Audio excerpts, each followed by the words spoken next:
And now, here's your host of Shaping Success, Wes Tankersley. Here we go again. You know, it's funny. I realized that I was thinking about this last night before I went to bed that we really got to work on getting a different intro, because here's your host of Shaping Success, Wes Tankersley, but we need to have an intro, so we'll have to we got to work on that. But here's our hosts. I'm Wes Tankersley. This is Robert Watson. We are live here on everywhere. How's it going, Robert? Robert? Wonderful. Robert's become a co-host. Whoa, what just happened?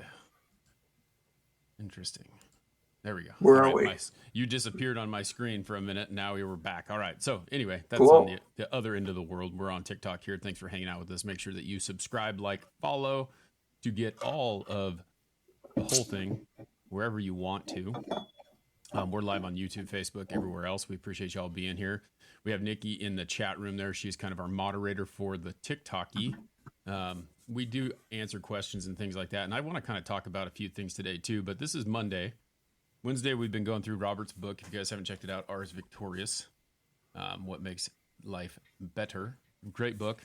A lot of perspective in there. Great topics that we pull up, and then we kind of riff on whatever we want on Mondays. So that's where we're at right now, and we're going to be talking about a few things. I have a couple things I wanted to address, and then we'll just kind of see where that goes. But last week we were talking about a couple things. If you haven't been paying attention, we're talking a little bit about Ukraine and how in other countries, all these countries that we're supporting and we're helping. And it's funny, we get comments on YouTube, and I like to address these. And there's a guy who said, because we were talking about Ukraine and how we need to take care of our country before we take care of all these other countries first. And this guy responded with, "We are not sending money." Okay, so he says, "We're not sending money." And this is what I think is really lost on me, is I don't understand how people feel this way. It says, "We are not sending money. We're sending aid in the form of weapons and other supplies. We are not sending, or we are sending nothing. Those things, or we are building those things, so they're helping us." So like his point was the fact that we're not sending money, but we're putting these people to work and we're sending them supplies. So is that not the same thing to you as sending money? Like, are we sending them something? Who's paying these people to build these supplies and these weapons and all these things and sending them over there? Well, I just remember the acronym NFL, right? Uh-huh. No free lunch. No free lunch. Okay. Okay. No free lunch. So he's exactly correct. We are not sending them money. We are, in fact, sending them aid in form of weapons, food, whatever. But somebody has to pay for them. And to be specific, that's the American people. You do not have to get an appropriation from Congress. This is really, really easy for everybody to understand. If you have to go to Congress for an appropriation, that meant they just spent your money. That's it. Doesn't have to get any more complicated. I don't care if you send it to them in paper mache. Doesn't matter. If you have an appropriation, that's because it's our money. Right. Now, there is some argument about velocity of money that comes into this, that we're in fact seeding back into our own economy. I get all that. But the fact of the matter is we are in fact sending net value appropriations to another country. Yes. Yeah, someone says we're sending money too. Don't get it that twisted. And the fact of the matter is that's not even the gist of it. It's like, how do we not understand that supplies, weapons, things like that are costing our country money, because we have to pay someone to put that together to send over there? And well, because the narratives keep getting so confused in the media, right? Yeah. Because it's really quite, as I just said, quite simple. If you have to go to Congress for an appropriation, that means you're spending money. That's it. End of story. Yeah. Now, you can fancy it up any way you like. And they used to say, what is it about lipstick on a dog or lipstick on a pig? It doesn't make any difference. Still a dog or a pig. I mean, come on, man. Yep. It's the same thing. You can but again, I understand the way you make things better. Yeah, exactly. That's Good morning, Robin. I tell that to people who like to drive Fords, because I hate Fords. You know, you can polish a turd all you want, but it's still a turd. What is it? Fixed or repaired, daily found on the road dead? What is that, the acronym for Ford? Yeah. We're going to get some fights going on in the chat room over that one, I'm sure. No, I just laugh because I know all these acronyms. I've driven Fords and Chevys. They're wonderful vehicles. That's not my point. It's just that over the years, people have picked their favorites, right? Yep. So I just kind of wanted to address that because I think it's kind of funny that a lot of people think these things, and I just don't understand where this confusion is coming from. I don't care if you support it or not. The fact of the matter Right. is costing you money, and that money that they're spending on them can be used here in this country to take care of some of the problems that we have rather than taking care of other people's problems. So that's all. Yeah, no, and I think people also get it kind of twisted too that our foreign aid is really, really, really, really, really small as a percentage of our budget. But the reality is everybody feels, and rightly so, that if you take money out of my people, right? If you take people money away from our people, then you're taking money away from bridges, roads, and things. We shouldn't have bridges falling down in the middle of traffic, that kind of thing. I get it. I get Yep. it. Yep. Okay, but I mean, we have to look at everything in proportions. It's what are our national priorities, and our priorities right now, at least this current administration is this is what we're going to do with our money. Right. Yep. So just so you guys know, we do read those comments on YouTube. Sometimes I don't respond to them because I don't want to pick a fight and I don't want to start an argument with someone. But it's interesting how people have that. Next thing that we're going to talk about is the perspective on how they view things. So Right. it's funny. I started reading this other book yesterday, and we're reading through yours. But like I always try to read books because I feel like, and I know you do too. We talked about it. Like you have Audible going all the time, and Right. you're listening and looking for inspiration, and that's where we find inspiration sometimes. And the book is called "What Makes Life Better." Don't believe everything you think, by Joseph Nguyen. And it was funny because like in the first chapter, right off the bat, it started talking about perspective. Hey Jen, how's it going? Good to see you. If you guys are in the chat room, so we're talking about this book right now, and we're talking about perspective. So that person's perspective on that situation is different than my perspective and different than Robert's perspective. And I started to think about how he was talking about if you polled 100 people and they talked about what was the most important thing in life, you're going to get different answers, right? And it reminds me of the Right. Family Feud. How many of you guys watch the Family Feud? It's like 100 people were polled and they were asked this question, and then they guessed what the answers were. And so perspective is something that I think about a lot, like how you can think about what makes your life better. What's your perspective on that, right? And like someone can say, well, it's money. Well, it's cars. Well, it's family, where it's whatever. But you have to think about the world in that way. And your perspective may be different than someone else's. And that's what makes this country great, is that we can all have different perspectives on things and talk about different things. But the problem is that we can't get together and talk about it. If you feel one way and I feel another way, we can't be friends. I mean, that's what really this has come to. Right. And it's like we don't share the same neighborhood, and that's not really true. We share the same planet. It's like issues about arguing about climate change. I don't even think we should argue. I think we should just say things like, is it important to have clean air? And everybody goes, well, yeah, we breathe it. Oh, good point. How about clean water? Yes, we need clean water, clean air. Okay, can we agree on that? Let's not agree on whether the temperature goes up or down a half a degree. Let's agree that we're all going to make a concerted effort to have clean water and clean air. Right. Again, it's back to finding the things we can agree about instead of getting off into the weeds about the things we can't agree on. Mm-hmm. Because nobody's going to say, hey, let's pollute all the water and pollute all the air. Of course, they're not going to. Yeah. And one of the things is when you get off on these tangents, right, you don't realize that you allow countries that are polluting the crap out of the air and water to go scot free. And if there's industries or things in America that are doing it, then hey, that's something we need to stop, because what we're really giving our kids, I actually have grandkids, you have kids, and we're Yeah. in a position of saying, what are we leaving as a legacy to our kids? These are the things we can agree on, right? Yep. Yeah, that's the thing, is like there is so much that we can agree on, but we choose to sit there and think about all the things that we disagree on, and it to me it doesn't make a difference. You and I have conversations all the time. You think one way, I think another way. It doesn't matter. We're still friends. We're still people. We're still people. We're still all on looking for the same thing, like you said, a common goal. Just because I don't Right. think that electric cars are the answer to clean energy doesn't mean that I'm wrong and doesn't mean that you're right. Because if you think about like all the things that there are that come along with it, that the pollution that is created to make this electric car, there's a better way. So like I'm sitting here thinking, well, why are we putting all our money into something that is just as bad as everything else? And you look at the short term goal of it, like, hey, here we are, we're driving around that's not putting out pollution, right? It's all about the perspective. Right. There's a gentleman in the chat who mentioned that about Ukraine, that his perspective is we need to stand up to Putin and stand up to Russia.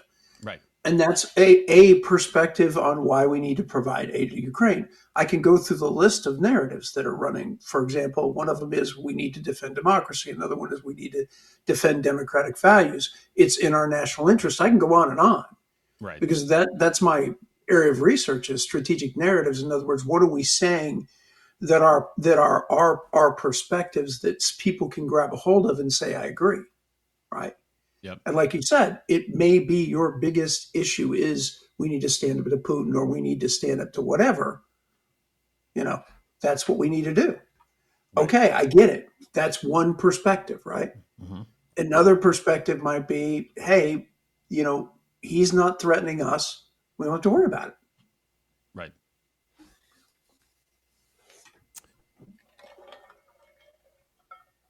I'm just looking at some of the comments here. We got these comments going on, and thank you for hanging out in the chat and going through. Yeah, good point. TikTok. It's good to see that conversation going, and we appreciate you guys being here and following and all that stuff. It says we have a better shot at pollution control than we do at climate control. Mother Earth has that task. I mean, yeah, that's the thing, and we have to be willing to do that. I mean, a lot of people don't understand. Even I saw a study the other day that talked about recycling, right? Like recycling is important. Here where I lived in Boise before, and I live in Idaho. But I lived in Boise before, and they had the recycle bins outside, right? And right. In Caldwell, they don't have those. It's not something that they have. So every time my family comes up here from like California or another state, they're like, hey, do you have recycle? Where should we put this? Blah, blah, blah, blah, blah. And I'm like, no, we don't have recycle. So like you have the option. Now it becomes, well, are you going to take your stuff and put them in different bags and hang on to them and take them to the recycling center because you don't have a bin to put them in? Well, the reality of those recycling bins that people don't understand is that 90% of what is stuck in there gets thrown away anyway, because if it's contaminated by any means, like you put cardboard, you put aluminum in there, you put all these things. Well, they don't know the rules about what they're supposed to do with recycling. Well, if you put a pizza box inside your recycling bin that had food in it, it cannot be used for cardboard to be recycled. And they don't get that. So once you put that in there, the recycling people look at that as this whole thing is bad and it goes to the landfill. So is that helpful? Is that creating something that you're looking for, or is that just creating more waste? Yeah, and I think also too, the electric cars, all the stuff that we're trying to do to better the environment. Just remember, when you first start anything, you're not very good at it. Just remember that, so that if we're looking at something, we're saying, we kind of suck at this. We're trying best we can to recycle stuff, but we really suck at this. Right. Well, now we've got something we can improve on. I think where people get lost is you got to make that first step and then say, like the electric cars, it's not a fully developed idea. One of the biggest problems is battery, right? Everybody understands that batteries are heavy. They're creating additional drag. You can't charge them, blah, blah, blah, blah, blah. Okay, but the first step is we need an electric car. We need to vet this stuff out. We'd like to run AI in our cars. Well, guess what? That's going to have some problems. So it takes a moment to go through these things. I think the problem all of us have is when government takes an undeveloped idea and decides to mandate it. Right? We don't have this idea fully vetted, but you got to do it. And you're like, why? But that doesn't make any sense. This is not a fully vetted idea. It's not even smart. In other words, guys, leave it in a beta test for a while. It's okay to do something for 5 years to learn what you're doing right and what you're doing wrong and improve on it without mandating it. That's where I think we all kind of push back and say, I'm not sure how much sense that makes. Yeah. Yeah, and it's funny because a lot of times, like you said, this half-baked idea, there's certain things, all right? So you can look at it and you can go, hey, Electric cars are very important, but then you have to realize that they didn't research it like you're talking about. They don't talk about Mhm. like all these mining practices that they have to do in order to create this battery. They don't think about where the battery is going to go when it's bad, where what are they going to do with it? They don't have any process for that. But then on the other hand, in our government, there are people who are getting paid by these vehicle manufacturers to continue to push oil, right? So it's so corrupt. So on the same hand, they're getting people to push batteries. So like there's all these ulterior motives instead of looking at the process of what it really needs to happen. So when you mandate something in a state like California that has the highest population in the United States, they don't even have the grid to control adding all this power. So maybe they should start using the infrastructure to create the grid and the power and the electricity that they need to charge this. Instead, they're telling everyone they have to drive an electric car, and then it gets into the 90 degrees or whatever, and people can't get rolling blackouts. They have to turn off the power in their house. So what's more important, having power in your home to heat and cool and to make your food and do all those other things, or charging a car? What are they going to do? Here we are. So we're going to have a rolling blackout. Now you can't drive your car. Now you can't heat your food. Now you can't keep your house warm. You can't do those things. It doesn't make any sense to me. Well, there's always this lack of integration on thinking, right? Where everybody is all pulling. You know what sculling is? What's called rowing eights, right? Where you basically are, you've got a bunch of guys pulling all in the same direction, and the only way you can ever get anywhere is all the people have to row in the same direction. Mm-hmm. And that's the problem with us a lot of times is we're not attempting to row eights. We're just having two people in the same boat that can't seem to get going in the same direction. And that's and it's so funny because it's like we're at cross purposes with ourselves. Yeah. And I'm I think thinking that's about, where we all get frustrated. I'm just thinking about the time that my wife and I were in the same kayak and we couldn't get on the same page about going forward. Turned into me getting in a fight with her and saying, just put your oar in the boat. I got this. Oh, yeah. It says, and Vance is here in the chat room right now. He says, I bet they're not using electric equipment to mine the materials to make those batteries. And he's No, they're not. 100% right. They can't make an electric vehicle to do that. And it's funny. One of the candidates was talking about, electric buses, this is the greatest thing ever. Let's make them. Well, they can't get the range out of them that they're trying to get. And you have to spend hours charging these things. And how many times have you seen the video of the electric car getting charged at a charging station that is being run by a diesel generator? I mean, how is this better for the environment? We're using, and we still need gas to run these cars, right? I thought it was hilarious when I saw this guy with a Tesla he had on the side of the road, and someone said, hey, this thing runs on gas. And he's like, how does this run on gas? He goes, where do you put the gas? And the guy walks up and he's got his gas because someone took him to go fill his gas can and he's being filmed. And he goes, this is how it works, right? Okay. So what you do is and he pops his trunk and he pulls out a generator, pours the gas into the generator and plugs the charger into the car. So he's charging his car that's electric, that's saving the environment with gas. Yep. I don't know if that defeats the purpose or not, but kind of seems like it to me. Well, but again, that's just, it's not that it's a bad idea. Right. It's just not fully vetted. And here's the point. If you were in the world of competitive, trying to make a bottom line, you know damn well you couldn't take a product that wouldn't make a profit out and sell a gazillion of them, right? Yep. The market dictates what comes out based upon your ability to deliver a fully finished idea. The problem with government is they can roll out an unmandated situation or a mandated situation that's not fully vetted because there is no market controls on it. We don't know if it makes sense or not. Why? Because we don't know anything about it. Yep. We do know one thing: when you have to use massive subsidies, what does that tell you? It's not a fully vetted idea. Okay. Doesn't mean you shouldn't do it. Doesn't mean you shouldn't roll out 100,000 of them. That's not my point. My point is, keep pushing, but it's not ready yet. And it may be a while. And so you got to get away from these ideas because you said, you may be having a bigger carbon footprint with an than you do with a gas one. I don't know. Yep. But this is the beginning of creating something different. And at the beginning, it's going to look a little ugly. It's going to take a minute. Yep. And we have to get to that point where it does make sense before we start mandating things.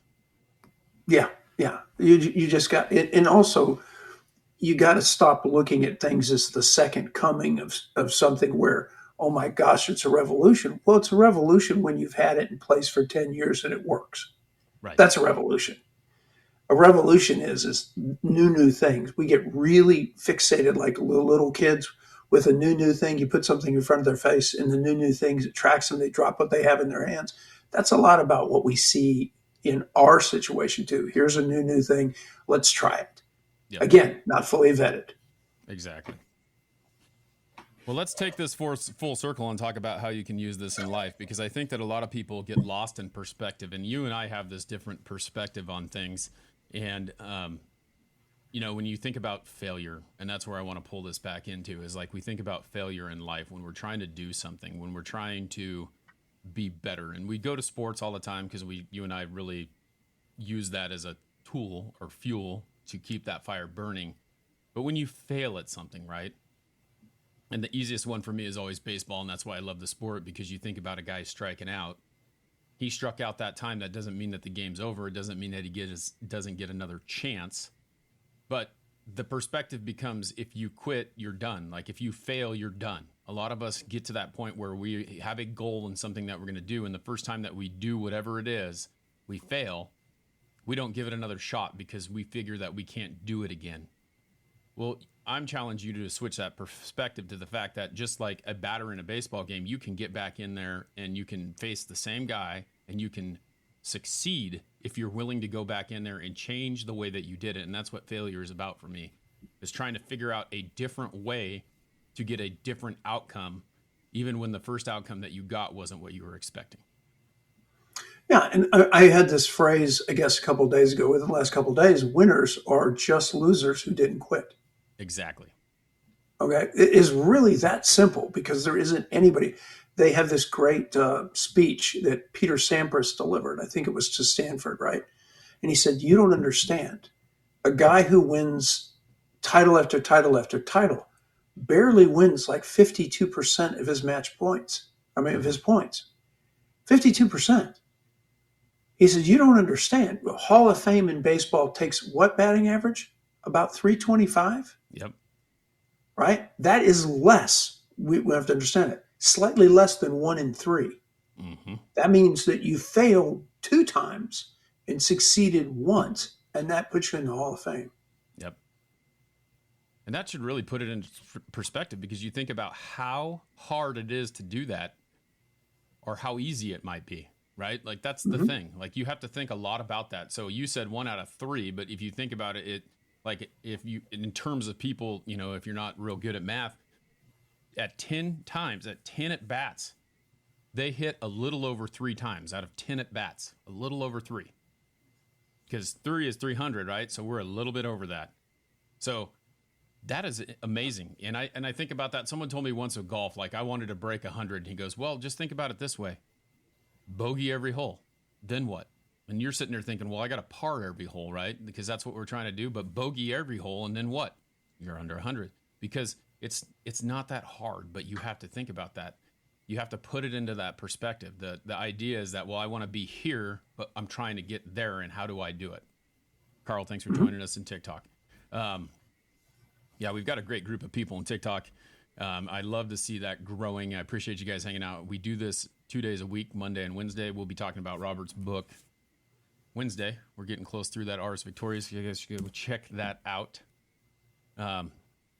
Great conversation this morning, Robert. What else do you have to add?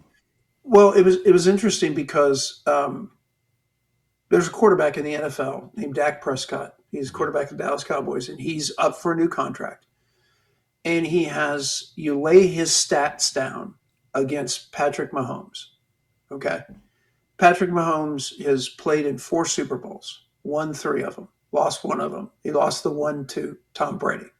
So let's put it in perspective, okay? If you match their stats up side to side, Dak Prescott and Patrick Mahomes have virtually the same stats. And they're not perfect, but they're virtually the same. Mm-hmm. But there isn't anybody that considers, if you're just looking at stats, who's the winner, right? Yep. Who cannot win a playoff game Right. and who is winning Super Bowls with virtually the same stats.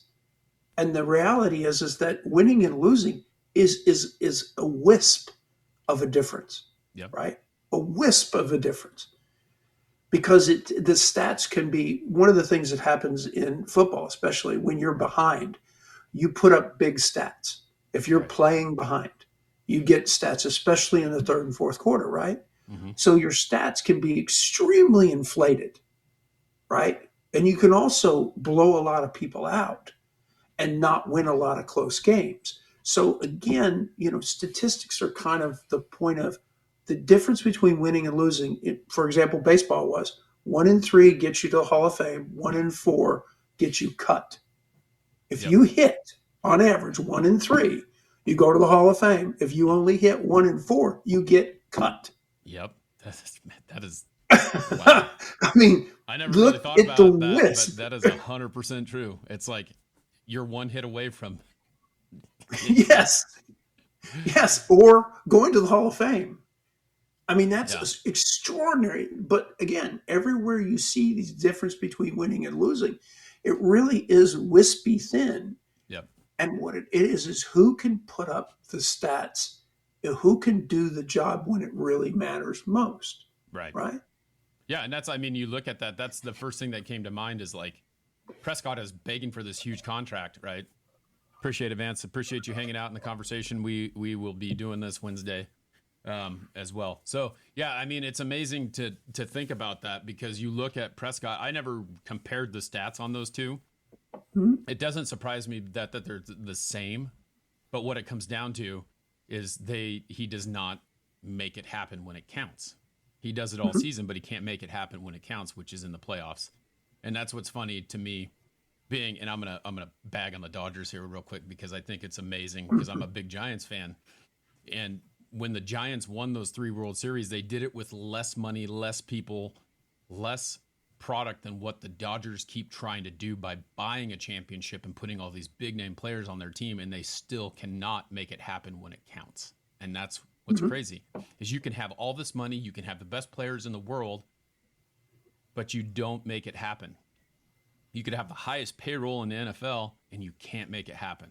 You can have the highest payroll in baseball and you can't make it happen because there is something that those people have that can push through the hard times, not just the times when it doesn't count. Oh yeah, no, it's here's the best statistics I've ever seen. There was a guy who played baseball in the 60s and 70s named Reggie Jackson. Mm-hmm. He was referred to as Mr. October. Now here's a stat. During the playoffs, when it mattered, he raised his batting average 50 points. 50, not 5, 50. He raised his slugging percentage 100%.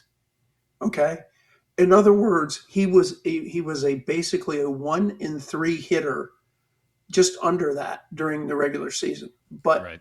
in the season, he batted 350 in the playoffs. Now you got to remember, that's 350 against the best pitching that you can have, right? Because you're playing for the playoffs and then the World Series. Right. So he performed. So in the time that would have mattered, he stepped up, and I remember him hitting. I think it was the 78 World Series or 77 World Series. He hit 3 home runs on 5 pitches. Okay. Yep. And you're just going, who would throw to the man after that? But on the biggest stage against the biggest pitching, who shows up? That's what you pay for. And you don't just do it in sports, you do it in business too. We were talking about our president being our CEO. He is, or she is. You either do a good job or you don't do a good job. Forget the politics. Right. Either you make the corporation run or you don't. That's really what this is about. Yep. Well, that is what we've got for you today. I want you to go out today and think about changing your perspective on how you think about things and being successful every single day. We appreciate you being here. We appreciate the conversation in the chat room. That's where we go. That's where we get these comments that help us kind of keep moving. Carl says he met Reggie when he was 8, has pictures with him. That's so awesome. That is very awesome. I bet you will never forget that. And super cool. So, all right, everyone, go out there today and try and change your perspective. Think about life and think about what you can do to be better today. And remember not to quit. Absolutely. Take care. All right. We'll see ya.